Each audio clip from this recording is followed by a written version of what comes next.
Hello दोस्तों, नमस्कार। कैसे हो? अच्छे होंगे, स्वस्थ होंगे। स्वागत करता हूं आपका अपना YouTube channel Narayan academy family में। जैसा कि आप सभी को पता है कि एमपी परीक्षा विशेष जिसके लिए आपका एग्ज़ाम आ गया है, मार्च में आपका पेपर है और उसके लिए ये आपका जो वीडियो है बहुत ही शानदार रहेगा और इसमें से एग्ज़ाम में क्वेश्चन ज़रूर आएंगे। आज ये वीडियो जो आपका होने वाला है वो एमपी स्पेशल वीडियो है जिसमें आपका क्वेश्चन ज़रूर आएगा। आज हम बात कर रहे हैं संख्याओं के बारे में और संख्याओं की बेसिक जानकारी सभी स्टूडेंटों को होने के लिए बहुत ज़रूरी है। चलो आगे बढ़ते हैं। जैसा कि आप जानते हो कि मेरे आपके लिए पहला क्वेश्चन लेकर आए हम निम्नलिखित में से आपका पहला क्वेश्चन लेकर आए हम निम्नलिखित में से कौन सी संख्या सही है। आपको सही बताना है कि निम्नलिखित में से कौन सी संख्या सही है। अब 1000 के पूर्ववर्ती का पूर्ववर्ती होगा। जैसे कि जिन भी स्टूडेंटों को पता नहीं कि पूर्ववर्ती क्या होता है तो उसके बारे में मैं आपको डिटेल में बता देता हूँ। पूर्ववर्ती का मतलब जैसे कि हमने ले लिया 50, 50 का पूर्ववर्ती क्या होगा? तो 50 आप बोलोगे सर कि 50 का पूर्ववर्ती होगा 49, 49। क्लियर है? तो आपके क्वेश्चन और परवर्ती का पूछ ले तो परवर्ती का मतलब होता है कि 50 का परवर्ती क्या होगा? तो 51 परवर्ती होगा। तो आपका क्वेश्चन था, तो आपको बताना है इसमें से निम्नलिखित में से कौन सा कथन सही है। तो 1000 के पूर्ववर्ती का पूर्ववर्ती 999 है। तो जैसे कि आप पहला ऑप्शन देख लेते हैं हम 1000 का पूर्ववर्ती तो 999 होगा और इसका पूर्ववर्ती 998 होगा, 998 होगा। तो पहला ऑप्शन आपका क्या हो गया? गलत। दूसरा ऑप्शन देख लेते हैं 1000 के पूर्ववर्ती का परवर्ती क्या होगा? तो अभी जैसा हमने आपको बताया था कि 1000 का पूर्ववर्ती 999 होगा और इसका परवर्ती 1000 होगा, लेकिन आपके सेकंड ऑप्शन में भी ये गलत दे रखा है। फिर हम तीसरा ऑप्शन देख लेते हैं 1000 के पूर्ववर्ती का परवर्ती क्या होगा? तो 1000 का पूर्ववर्ती 999 होगा और इसका परवर्ती 1000 होगा। तो ये वाला भी ऑप्शन आपका क्या हो गया? गलत। अब चौथा ऑप्शन देख लेते हैं कि 1000 के परवर्ती, तो 1000 का परवर्ती 1001 होगा और इसका पूर्ववर्ती आपसे पूछा है और इसका पूर्ववर्ती 1000 होगा। तो ये आपका चौथा आंसर बिल्कुल सही हो गया। तो सभी प्यारे स्टूडेंटों को समझ में आया होगा, क्योंकि एमपी टेट आपका बहुत ही इम्पोर्टेंट टेट है और बहुत दिनों बाद ये वैकेंसी आई है, इसलिए मैं इस वीडियो को आप बहुत ही अच्छे से समझना है, देखना है और ये क्वेश्चन आपका इम्पोर्टेंट है। चलो अगला क्वेश्चन देख लेते हैं। अब जो भी स्टूडेंटों को माइनस और प्लस की समझ है वो इसका आंसर दे देगा कि निम्नलिखित में से कौन सा सही है। आपको बताना है निम्नलिखित में से कौन सा सही है। तो आपको बोला है कि 16 बड़ा है 15 से, लेकिन आप सभी जानते हैं, सभी स्टूडेंट को पता है कि माइनस में जितनी छोटी संख्या होती है वो उतनी बड़ी कहलाती है और जितनी बड़ी संख्या होती है उतनी वो क्या होती है? छोटी। और ये निशान आप अच्छे से जानते हो, इसका मतलब है ये दोनों डंडा अगर इधर हो तो ये बड़ा कहलाता है और ये वाला क्या कहलाता है? छोटा।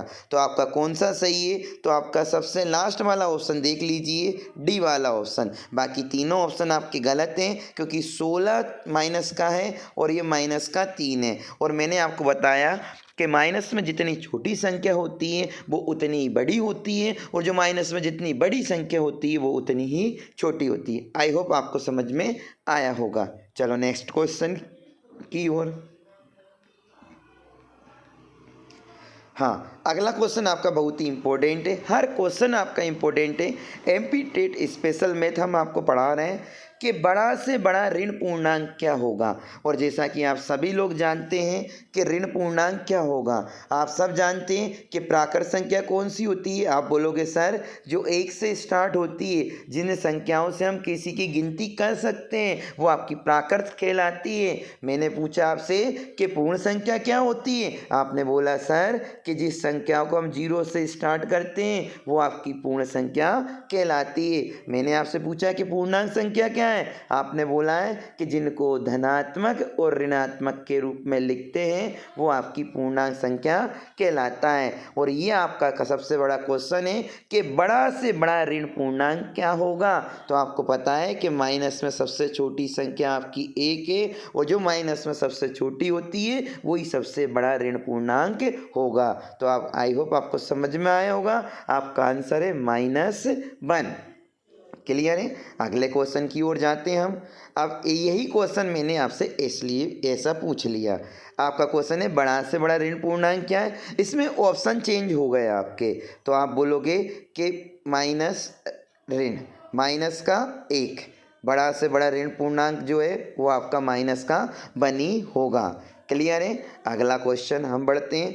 ये आपकी संख्याओं के बारे में बात कर रहे हैं और बहुत ही इम्पोर्टेंट टॉपिक आपका चल रहा है और आपके एग्जाम में यहाँ से क्वेश्चन आने की 100% संभावना है।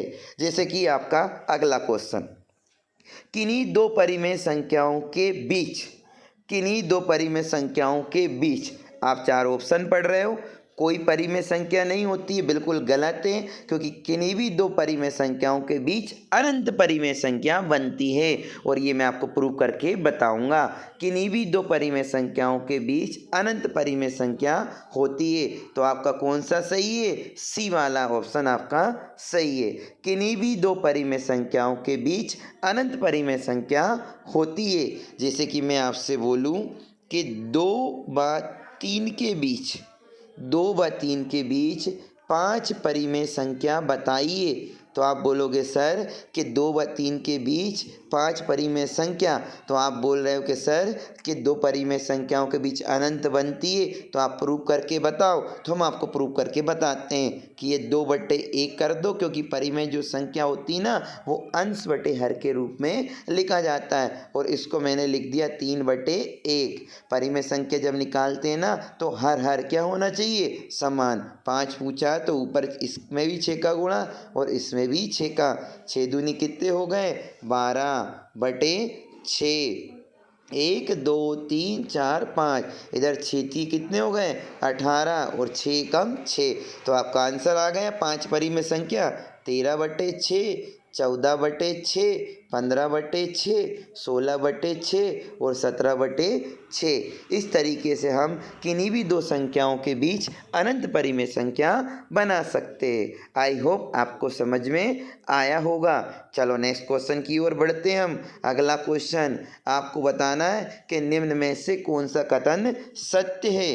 चलो पहला ऑप्शन, शून्य सबसे छोटी प्राकृत संख्या है। तो बिल्कुल गलत है, शून्य सबसे छोटी प्राकृत संख्या नहीं है। शून्य जो होती है वो आपकी पूर्ण संख्या होती है।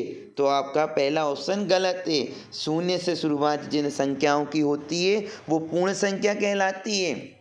अगला ऑप्शन, सभी प्राकृत संख्या पूर्ण संख्या नहीं है। सभी प्राकृत संख्या पूर्ण संख्या नहीं है। गलत बोल रहा है कि सभी प्राकृत संख्या पूर्ण संख्या होती है।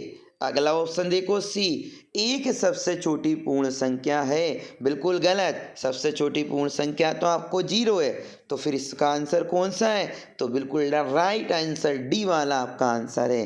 प्राकृत संख्या 1 का कोई पूर्ववर्ती नहीं होता है, क्योंकि आप सबको पता है प्राकृत संख्या की शुरुआत 1 से होती है। प्राकृत संख्या की शुरुआत 1 से होती है और इसका कोई पूर्ववर्ती नहीं होता है, क्योंकि तो आपका आंसर कौन सा है, कौन सा कथन सत्य है, डी वाला। अगला क्वेश्चन देखते हैं हम। अगला क्वेश्चन ये आपका परिभाषा का क्वेश्चन है, ये बहुत ही इंपॉर्टेंट है, ठीक है ना, इसको भी हम पढ़ेंगे। संख्या 2√3 है, 2√3 है। एक प्राकृत संख्या, एक पूर्णांक संख्या, एक परिमेय संख्या, एक अपरिमेय संख्या।